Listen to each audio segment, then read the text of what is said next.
Hey, welcome to SpartanUpPodcast.com. This is episode 1. Actually, it's episode 00 is, I guess, what they call it. I'm here with Joe Desena. Joe, you don't really need much introduction, although this will be the first podcast, so some people may not know you, though they probably come here for a reason. I'm just a country bumpkin. I'm out here in Pressfield, Vermont, growing a family. Spartan Race founder and CEO, and I'm sitting by a fire trying to stay toasty with Johnny Waite, the doctor. Life could be a lot worse than that, eh? Yeah. So, you've put together a great group of people that are doing these podcasts, not the least of which, of course, is the people you're interviewing and out there with. You've said you're going to do 500 of these, you figure? 500 podcasts. I like to set really lofty goals and then either hit them or come so close that it doesn't matter if we hit them or not. Well, you've already got, 100 in the can? Got 100 in the can. Yeah, fantastic. We decided in July we were going to do this, and what better way to get something done than the summer, and we got 100 done. Cool. So above and beyond the people you've been out there interviewing and spending time with and gaining wisdom from, you've put together a pretty cool small team here as well to put the podcast together. You referenced me as Dr. Johnny Waite. I appreciate that honorary title. For the sake of full disclosure, I'm not a certified doctor. Dr. Johnny Waite. We've got Dr. Johnny. I've got with me here this morning, as always, we've got Johnny, Dr. Johnny. Dr. Johnny. Who else do we got? So we've got Dr. Johnny Waite. We've got Sephra the Wild Woman. Tell me about her. Let's stick with doctors for a second. Sure. We got Dr. Dell. Yeah, right. Yep. Grismo, she's out in the UK. All right, so we are here in the English countryside. Flew over to the UK, myself and Marion, and we wanted to hang out with Dell for a bit. Dell, you met, hopefully, in one of our podcasts. If it's played already, I don't know. Dell will do the traffic and the weather. She's our one of our international correspondents, and she's been amazing because I know her 14 years. She's unwavering. She's got the spirit we're looking for. She gets stuff done. She's a racer. Yeah. Got through med school. Lives out in the middle of nowhere in the UK. Marion. It's like the Marriott. Marion, our fearless camera person who you can't see. Can you turn the camera around and show yourself? Is that going to work? All right, there you go. There's Marion. It was well worth it. You spent some time out in the UK with Dell. Where does she live? Dartmoor. You can look that up. I think wild horses. There's wild horses everywhere and no people. Yeah. And so she's our international correspondent. We got Angel. Okay. I'm always going to screw up his name. Angel, Angel. Angel is fine. Angel. It's like the opposite of hell. Exactly. He's out in Spain. He's a university professor. We can call him the professor. He's going to run around as well as certain parts of the globe. We've got Colonel Tim Nye. Mm-hmm. Colonel Nye was in special operations for 32 years. He's a genius. Every podcast, SEAL Team 6, as I like to refer to us as, should have one of those. And then we got Sephra. Yeah. Sephra lives in the woods. She forages for food. She sleeps under trees. She knows everything about anything when it comes to survival skills and prehistoric hunting and so forth. And so she's our person natural. So to a lot of people, that would sound kind of crazy. You've got a special ops guy. You've got this phenomenal adventure doctor over in the UK. You've got a nature freak who's out there loving, the world. But I've known you long enough to know that none of this is unusual for you. You just surround yourself with interesting people. And almost everyone that I've met through you, you've had a story. You said, oh, yeah, I met this guy in an airport, or, I was in the weirdest situation at the bottom of a cave in Central America, and then this lady was there. And so tell me how you went about finding the people that you did the podcast with. Because a lot of them are the same kind of interesting people. So Marion, the genius behind the camera here, she's eating this up every time I praise her. She needs those little bonus points. She's in Pittsfield. Yeah. She did all kinds of work for NBC and stuff over the years, and so we were both brainstorming for the last 3-4 months on who the perfect team would be, and I would throw out names, and she agreed that this would be like if we were looking to take over the world of podcasting. This would be the Cracker Jack team. If we were looking to take out Osama bin Laden, you'd have a certain team. If we were looking to take over podcasting, this would be the team, and we got it. Cool. That's awesome. So in the people that you're interviewing, and I find it really great, my background's in psychology and hypnosis and really getting into the mind and how it works. And you may find it very easy now just to start to let things go. All the sounds that are around you are actually very soothing right now. And now I need all your money, Joe. I need all your money. And what I find really interesting about these people is, while so many of them have done incredible physical things, it always comes back to the psychology. And that seems to be what you're digging into is, them being in great shape is fantastic, but that isn't always going to translate to the person watching the podcast. Or the person watching the podcast can learn about how to adapt their mindset to be not more like these people, but to achieve the same kind of results. So what are you finding are the commonalities in the 100 interviews you've done so far? What seem to be the themes that keep coming back up? Well, first off, what were we after with this podcast, right? And it wasn't going to be a podcast where we just interviewed people for the sake of interviewing people. I was really fortunate in that I had a business at a young age that gave me a peek into 750 homes.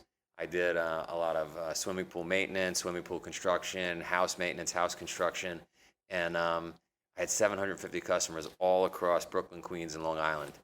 And they all knew me by first name. I could walk in anybody's house, across all cultures, people that made lots of money and then lost it and went broke, people that cheated on their wives or husbands, people that were into organized crime, people that were Russian. I mean, you name it.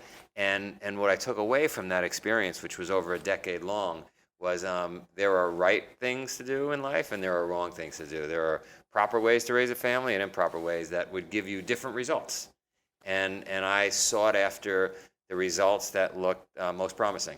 Sure. And so then I tried to form analysis in my head at a young age on how to live a life to end up with those results. Had the guy with the nice house, with the nice family, with everything that seemed to be like, what did he do? And what did that other one do in that other part of town that seemed to have the same outcome? And so that's what we're really seeking here, because I don't know if I found the perfect correlations yet, right? Is it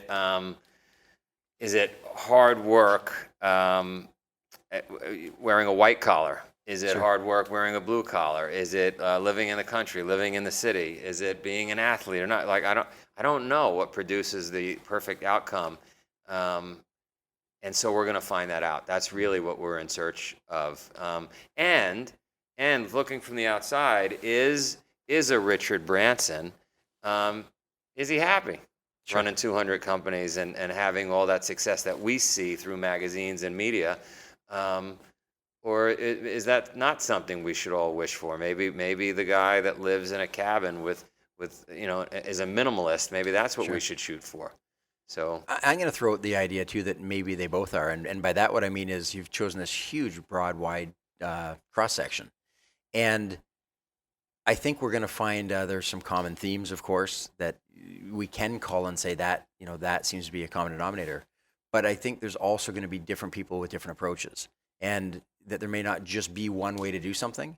So I really want to just acknowledge that instead of just seeking out all the same kind of people, this is a huge cross section. So how did you find them? How did you pick them? I know I'm lucky, knock on wood. I know a lot of people, and I have a network of people that when I get an idea, I quickly start emailing and calling folks and saying, "Here's my idea. What do you think?" And I get feedback, and then I iterate on that idea, and before you know it, we turn this idea of a podcast into a reality, and the network quickly expands, and I'm getting calls that say, "Hey, you have to come up to Cornell and interview. Hey, you have to get down to Richard Branson's Island and interview him. Hey, I've got access to the guy who shot Bin Laden. Hey, do you want to meet General McChrystal, 4-star general?" And the list goes on. We've got Twitter's CEO we're talking to, and I don't want to give away our secrets, but the list is quickly expanding, and no one we talk to says no. Everybody is interested. They love the Spartan brand. They obviously don't know me. It's not me that's driving it. But they love the Spartan. Who doesn't love the Spartan brand? Yeah. Everybody wants to see the movie. Everybody wants to secretly have some component of their life that's something Spartan. Yeah. That has a Spartan component to it. So another thing that I've noticed, and I've had the chance to see some of these podcasts getting ready to go through the season, and there are some people where you're like, yes, exactly. You're validating my whole way of being. Thank you for saying that. The ones I'm enjoying the most are the ones where you're like, no, that's not the way I see it.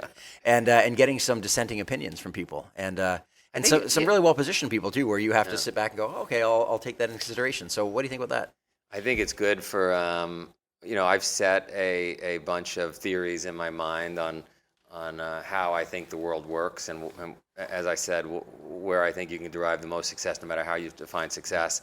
And as much as I don't like being challenged, I like being challenged because at the end of the day, we're looking for answers, Yeah. and I think we're going to find them. Yeah. When we hit the 500th podcast, I think we'll know. Then we'll be able to close the books and say, this is how you live your life to achieve the optimal result. Yeah. And I think there's going to be a lot of twisting and turning and differing opinions that come along with that. Ultimately, I'll have to be content knowing that maybe I wasn't right. Sure. Well, I'm not even going to suggest that you're wrong, because certainly everything you're doing so far seems to be working. But I think it's great when you're hearing other ways to approach something. And a conversation that I know we've had, and with Tim and Sephra as well, with the races you put on in the past and the company you're building and the people you surround yourself with, you like people who dig in and aren't going to quit. People are always going to find a way to get to the end. And so we've had some great conversations about that, about where does that grit come from? Where's that determination come from? And you've got experts and people with experience in that. But there have been some really cool conversations too about what does quitting even mean? And when is it quitting? When is it regrouping and just reconfiguring your approach? And so what's coming up for you around that? Well, doing these first 100 podcasts posed some new questions that I had never considered, which were, when is it okay to quit? If you've lived a life of perseverance and resilience, and that has brought you a lot of success, how do you not always apply that attribute? Well, what happened in the case of climbing Everest, where you're told you must turn around by noon because that's typically when the weather gets bad, and it's 11:30, and you've got 2 hours to touch the top before you become famous. How do you not use that same perseverance, resilience, everything that's gotten you success in life, that got you to where you are, 2 hours away from summiting up? How do you not apply that same principle? And so I've learned by doing these first 100 podcasts that maybe you're supposed to turn around. Sure. Yeah. Right. And I don't want to spoil it for people that are going to watch those later podcasts. But I've learned that there's a simple test you can take and a simple analysis to do, or it says, okay, go for it, risk your life, or turn around here. Don't apply what you've learned your whole life. And one last question I want to ask you along that same note. You look a lot at companies and at people who've run companies, and where companies that have been very, very successful keep doing the same thing they were doing that made them successful, and then they're no longer successful. Some huge companies that have failed. And I know you interviewed a CEO of a company that was an absolute household name that had filed for bankruptcy, and he was in there trying to turn it around. With your company that you're building, and you're at the forefront of a new sport, and yet I know personally that you're in there trying to change things up already, before you even have a chance to get stale. Where does that come from, and what are you trying to gain or learn from this along those lines? So I never rest on laurels. It probably comes, and it just popped in my head as you're asking the question, it probably comes from the fortune and misfortune of being at a young age when my dad lost everything. Mm-hmm. So you grew up in a house where you have everything you want. Your dad's doing very well. He's the big man in the neighborhood, and then he loses everything. Mm-hmm. And you probably realize, as I did, subconsciously or consciously, that you can't take anything for granted. That what's here today is not going to be here necessarily tomorrow. And so I've always played very cautiously, even when I've had companies doing well, because I built a bunch of businesses, as if today was our last day. Mm-hmm. I didn't necessarily care about traditional cash flow statements, income statements, balance sheets. I cared about, if all went wrong, how much cash do we have available to us today? Yeah. Right? No one would have ever anticipated, including me, when I worked 2 blocks from the World Trade Center, that the World Trade Center could come down tomorrow. Mm-hmm. And then you watch it physically come down, and you realize there's nothing guaranteed. Taxes, death. That's all we got. Yeah. And so so you've got to be constantly questioning your existence and whether or not what you're doing today is going to keep you around tomorrow. It's easier to get on top than it is to stay on top, whether you're wrestling, whether you're running a company, whether you've got a great relationship, a family, right? And it requires work. And so you got to be willing to put in the time and do the work and question if what you're doing today is going to get you through tomorrow. Cool. And one last question for you. So Spartan Up podcast, obviously as a follow-up to Spartan Up, the book. Tell me about what generated that book, why you wrote it, what the response has been from people, and then why you decided to do this podcast. What was it that made you think, hey, this is what I want to do next? Well, I always had the book. I had the components of the book in my head from those early years of running the swimming pool and construction business, and then building the Wall Street firm. Again, were there simple things? Was there what do they give you when you buy a car? Owner's manual. An owner's manual. Yeah. Was there something we can create like an owner's manual for life? Because unlike a car that could last longer than a human being on this planet, like we've got limited time. We don't know if it's 10 years, 20 years, 100 years, right? And during that time on the planet, how can we maximize it for the most return? So we don't waste it. And I've been playing that tape in my head for all these years, and so that was the impetus for the book. The book was to apply some of those principles. The feedback we got was incredible. We made New York Times #2 bestseller, and so now let's take it a step further. Let's use the credibility of the book to get in and go meet the Richard Bransons, et cetera, and they all said yes. So now can we take this to the next level and really learn, who am I? Let's go to the people that everybody knows and wishes they had access to, and find out what are they doing that's right or wrong. Cool.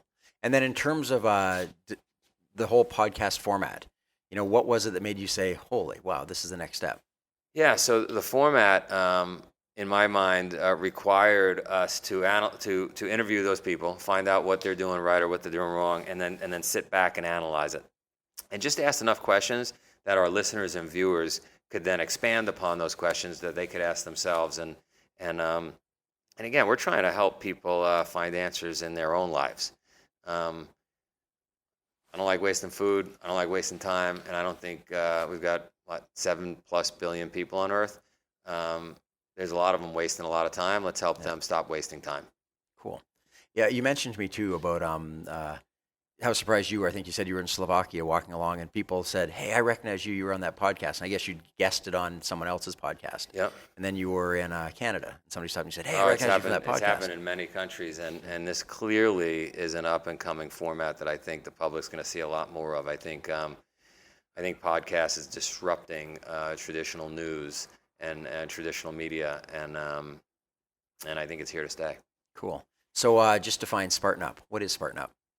Spartan Up is that ability to grab life by the right and really get stuff done. To wake up early, to be healthy, to live a somewhat of a minimalist existence. And I'm not great at that. I ran through a large part of my life accumulating things, and what I found more recently is you don't own things; they own you. Yep. So happy that you've recently taken on this new challenge of living with nothing in your apartment or house, and that's exciting. I love in the movie Heat with De Niro and Val Kilmer, where De Niro says, you got to be able to move on a dime. Yeah. And he's got no furniture, nothing. Yeah. Rent your own forks, knives, socks, shoes. Yeah. So obviously that's an extreme Spartan lifestyle, but less is more. Get more out of life, and don't turn away from a challenge. It's funny hearing you apologize for the word extreme. I don't think you've ever shied away from anything extreme in your life. So no, I'm pretty extreme. Awesome. Well, Joe, it's extremely great to be here with you. Yep. Really excited about the first 100 and 400 more to go, I'd imagine. Let's get it done. Dynamite. All right. Is that all right? Perfect. Cool. I thought it was great. For more information, go to SpartanUpPodcast.com, and that's where you'll see the show notes. You'll learn stuff that we didn't talk about here. I don't know what you'll do there, but it'll be fun. I'm sure.